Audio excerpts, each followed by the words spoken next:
Si vous voulez gagner 5000 AEC pour démarrer dans le jeu en bonus, n'hésitez pas à utiliser mon référal code affiché à l'écran. Il faut l'insérer à la création et uniquement à la création de votre compte sur le site RSI. Il y a une rubrique spécialisée pour insérer ce code. Et donc vous allez démarrer avec 5000 AEC en bonus, en plus de la prime de démarrage. Donc merci d'avance à tous ceux qui l'utiliseront, car ça va m'aider à monter de niveau pour gagner des vaisseaux. Allez, on va passer directement au sujet de la vidéo. C'est parti, go!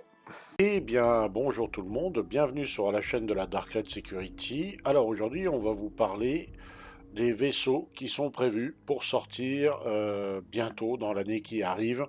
Ça a été annoncé à la CitizenCon de 1954 et on retrouve en premier l'Argo CSV. Vous avez la version SM qui est déjà sortie live, il me semble, ou peut-être la prochaine live, je ne sais plus exactement. C'est le petit camion avec 4 SCU de cargo. Voilà, petit véhicule sympathique. Voilà, on peut faire deux, trois petites choses avec, quand même, mine de rien. Donc celui-là, il sera disponible. Et il y a sa version, le CSV FM, qui est une version pour le craft. Il est équipé de drones qui permettent pour la fabrication de bâtiments, en fait. Voilà. Il est fait pour construire des bâtiments. Il a aussi 4 SCU internes. Il a un shield, mais c'est surtout les drones et aussi la possibilité de crafter des bâtiments avec ce véhicule. Voilà, donc il y a ces deux véhicules-là. Alors lui n'est pas encore présent in-game, il sera présent quand le gameplay craft base building sera disponible en fait, hein, je pense, pas avant, ça serait étonnant. En tout cas, voilà, c'est des petits véhicules sympathiques. Le petit camion a une utilité même à l'heure actuelle, on peut s'en servir déjà. Bon, l'autre c'est plus délicat, hein. Faut pouvoir construire quelque chose avec, donc voilà. Donc là, il nous montre une petite vidéo avec voilà, la camionnette et ses 4 SCU. On testera plus tard si on arrive à mettre d'autres caisses par-dessus et en roulant pas trop vite, mais normalement c'est 4 SCU et c'est pas plus. Véhicule pratique pour ceux qui veulent aller dans les distribution centers, faire du loot sans trop se casser le pompon.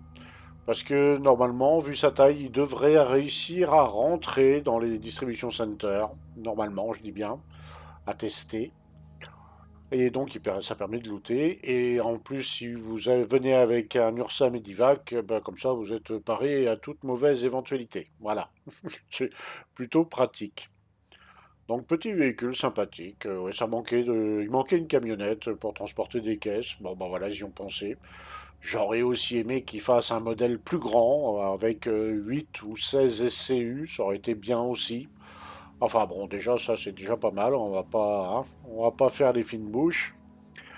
Alors il y a d'autres vaisseaux qui sont prévus aussi, et parmi ceux-là, eh bien il y a la nouveauté de chez Misk, le Star Lancer, qui a trois déclinaisons. Voilà, le Star Lancer, on va dire, c'est dans la taille des constellations, des MSR, qu'est-ce qu'il y a encore, des Corsair, voilà.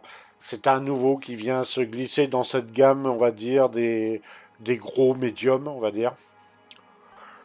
Et donc il y a la version BLD qui est la version pour faire voilà pour faire du building, pour construire des avant-postes, des choses comme ça. On a le Star Lancer TAC qui est la version offensive, combat du Star Lancer. Et le Star Lancer Max qui est la version cargo, hauling, voilà, transport. Surtout transport. Donc il y a trois versions. Alors la version TAC et Max seront présentes à l'IAE. La version construction BLD sera présente plus tard, on ne sait pas quand, mais elle n'est pas prévue d'arriver tout de suite. Bah pareil, le gameplay n'étant pas là, ça sert à rien de le sortir tout de suite. Donc ils vont sortir la version cargo, bien sûr, puisque le gameplay cargo existe, et la version TAC, bah, c'est la version combat, donc oui aussi, bien sûr. Il nécessite, en fonction des Star Lancers, entre 4 et 6 personnes d'équipage. La version cargo, je crois, ne nécessite que 4 personnes, mais la version TAC et la version building, ouais, c'est entre 5 et 6 personnes en moyenne. Dans le BLD, là, on voit qu'il y a un système de drone avec un opérateur de drone. Les drones sortent sur un bras rétractable, comme on le voit à l'écran. Donc ils vont faire la construction qu'on leur demande. Et ils reviennent s'approvisionner en ressources directement sur les bras télescopiques, là, sur les bras articulés, et ainsi de suite. Et une fois qu'on a fini, bah, on les range dans le petit logement qu'on voit juste au-dessus du bras. Donc voilà, vaisseau qui peut être utile, hein, qui a certainement son utilité. À voir. C'est certainement pour créer des petits avant-postes, hein. C'est pas, ça doit pas être des gros avant-postes comme ce qu'on a vu dans la CitizenCon. Ensuite, bah, vous avez la version, donc là, voilà, avec un shield générateur. Le pilote a deux armes de taille 4. Qu'est-ce qu'il y a encore 16 missiles de taille 3. 2 remote tourelles, voilà. 128 SCU de cargo. Bon, il y a de quoi faire, hein. 128 SCU de cargo, c'est déjà pas mal. Pour un vaisseau qui n'est pas fait pour ça à la base. Hein, qui n'est pas fait pour du transport, bah 128, bon après ça doit être les matières qu'on stocke là pour justement approvisionner les drones. Alors le Star Lancer TAC, bah, il a deux tourelles de chaque côté vers l'avant. Apparemment c'est deux tourelles de taille 5, donc là c'est déjà beaucoup plus parlant. Apparemment c'est aussi des tourelles habitées, à vérifier, mais c'est fort possible, voilà, c'est très probable que ça soit des tourelles habitées. Donc voilà. Euh, Dans le TAC, on peut ranger un Fury. Ah oui, il a un petit hangar à Subfighter. Donc on peut mettre un, peut-être voire deux Fury à la limite. Donc bah là c'est la version baroudeur, on tape dans le tas, hein, le Star Lancer TAC, il n'est pas là pour faire joli. Plutôt bien armé le pépère, hein. Plutôt très bien armé. Alors vous remarquerez par contre que sur la plupart des Star Lancers, toutes les tourelles se situent en haut. Le ventre n'est quasiment pas protégé à part un peu sur le tac. Voilà. Mais toutes les autres variantes n'ont que des tourelles sur le dos. C'est bon à savoir ça. Donc on voit l'intérieur du tac, voilà, avec les espaces de vie et ainsi de suite. Bon, c'est plutôt bien foutu, hein.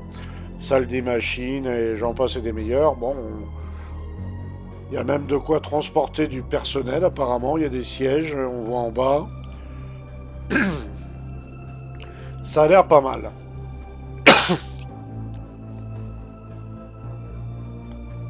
Alors ensuite, là je crois qu'il y aura... Voilà. Donc voilà, le Freelancer Tag, je crois qu'ils vont nous donner voilà, les nouvelles. Ah oui, il y a des tier 3 medbed. Il y a deux lits médicaux tier 3. Il a deux shields générateurs de taille S3, ça commence à faire pas mal sur un vaisseau de cette taille. Et donc voilà, deux tourelles avec des tailles 5. Ouais, c'est plutôt pas mal. Et 96 SCU de cargo capacity. Ah quand même. Il a quand même une capacité de cargo.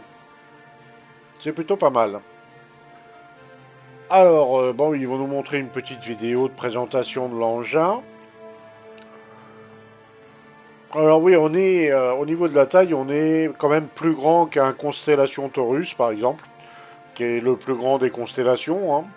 Bah là, on est un peu plus long, il y a 10 mètres de plus, hein, facilement. Au niveau de la largeur, je pense aussi qu'on est plus large bah, qu'un Constellation. Par contre, peut-être pas aussi large qu'un Corsair quand il déploie ses ailes. Mais voilà, il est quand même d'une taille respectable, hein, mine de rien. Et il y a une version cargo, la version max, avec un cargo en deux parties. Vous avez un cargo arrière de 128 SCU et une autre partie à l'avant où ça fait comme sur les constellations. Voilà, on le voit à l'écran. Le cargo descend au sol directement comme ça. C'est un peu bizarre comme c'est foutu, mais voilà. Et ça fait environ, je crois, 220 ou 224 SCU de cargo au total pour le max. Donc la version transport, elle est pas mal. Mais bon, moi je vous avouerai que j'aime bien le style, hein. Il est sympa, il a une bonne tête. Mais après, son côté pratique, je ne suis pas certain que ça soit l'idéal, hein. Apparemment, il n'y a pas de rayon tracteur sur le Max. Je dis bien apparemment. Après, on a peut-être mal... On n'a peut-être pas bien vu le truc, mais il n'y aurait pas de rayon tracteur pour décharger la marchandise. C'est un petit désavantage. Plus de cargo, mais moins de facilité. Donc, à voir, à voir. Alors, bien sûr, il y a le pionnier, ils vont en parler. Et bah, bien sûr, le gros morceau, bah, c'est l'arrivée du Polaris. Le RSI Polaris qui arrive pour l'IAE avec une toute nouvelle tourelle qui n'a pas l'air très gentille, la tourelle. Donc bah là, voilà, ils nous ont montré l'intérieur qui est beaucoup plus avancé, il est quasiment fini.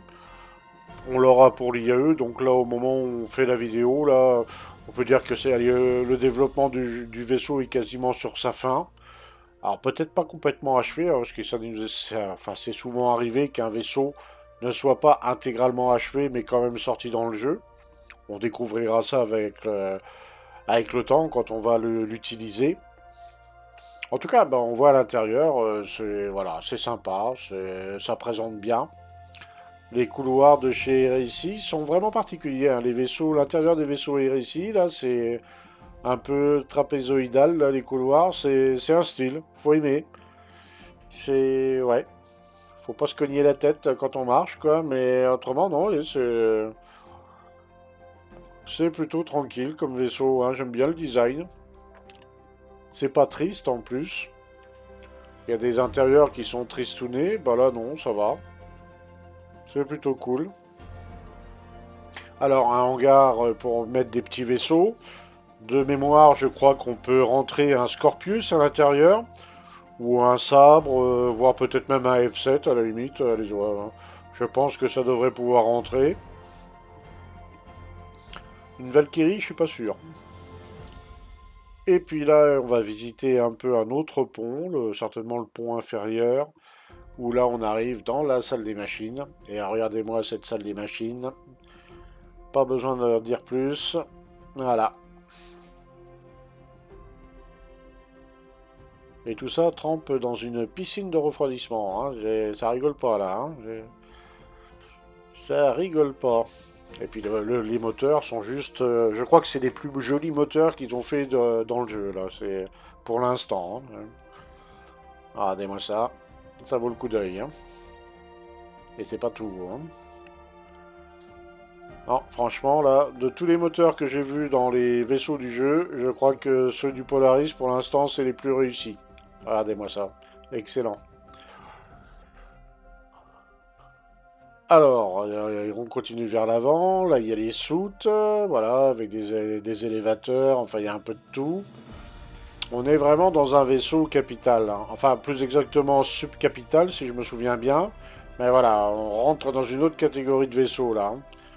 Voilà, les petites torpilles taille 10 ou taille 9, je sais plus exactement. Mais voilà, il en a une jolie petite batterie. Là, ça doit être l'ingénieur qui s'occupe du lancement des torpilles. Voilà, l'opérateur torpille. Et là, ben, on ressort par la sympathique tourelle à l'avant avec des gros canons, balistiques ou laser, on ne sait pas trop. On s'aperçoit aussi, en regardant le vaisseau de l'extérieur, que les tourelles ont un petit peu changé au niveau de leur armement. On est plus sur des tourelles de Hammerhead ou bien pire, on va aller savoir. En tout cas, voilà, c'est gros changement pour le Polaris. Il est devenu un petit peu plus agressif, on va dire. Il était déjà à la base, mais là, il est encore un peu plus. Donc voilà, ça c'est le Polaris. Et ils vont nous parler d'autres vaisseaux. Voilà, d'autres vaisseaux qui sont prévus pour sortir. Alors ils nous font un petit récap de tous les vaisseaux qui sont sortis cette année. Et voilà, qui étaient prévus pour être sortis. Et voilà, donc les deux sabres, la TLS, enfin tout un tas de vaisseaux comme ça. Et donc, bah, qu'est-ce qu'ils vont sortir pour les 12 prochains mois? Eh ben, ils vont nous montrer ça. C'est assez intéressant. Alors, dans les 12 prochains mois, il me semble qu'ils ont commencé par le Terrapin, me semble-t-il. Ah bah non, ils commencent pas par le petit véhicule, tout simplement, le CSV FM. Voilà, celui qui sert à construire des avant-postes. Donc le voilà. Ensuite, en deuxième vaisseau, on a une espèce de blindé chenillé ou avec des roues, on voit pas très bien. Ça a l'air sympa.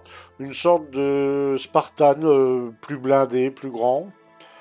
Un F7 certainement Ghost. F7 MK2 Ghost sûrement.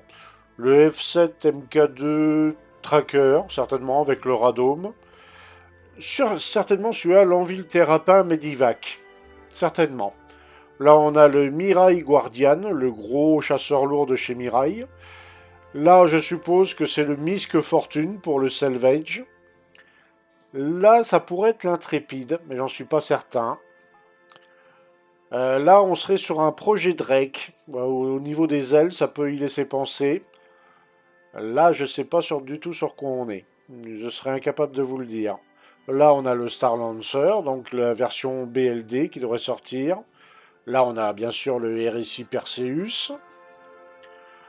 Là, ça doit être l'Ironclad de chez Drake, le cargo Ironclad. Et là, on a normalement le Consolidated Pioneer, voilà, le constructeur de base spatial. Voilà, normalement, on a ça. Très étrangement, ils n'ont pas parlé du RSI Galaxy, donc je comprends que beaucoup sont déçus de ne pas avoir entendu parler du Galaxy. C'est vrai qu'on ne le voit pas en vidéo. Et là, en revenant, alors faut que je retrouve le truc, mais là on sait que c'est le Mirai Guardian. Enfin, il l'appelle comme ça, nom de code Guardian, après le nom peut changer. Là, c'est le Misk Fortune, donc qui serait un vaisseau de salvage. Là, c'est un intrépide, on suppose que c'est l'intrépide. Voilà, ok, le Drake. Et là, ils vont revenir sur le vaisseau. Non, le bonhomme à côté est trop grand, ça peut pas être un Galaxy, ça. Je sais pas ce que ça peut être comme vaisseau, aucune idée. Une surprise, on va dire, mais je vois pas ce que ça peut être. Et là, ouais, le Star Lancer.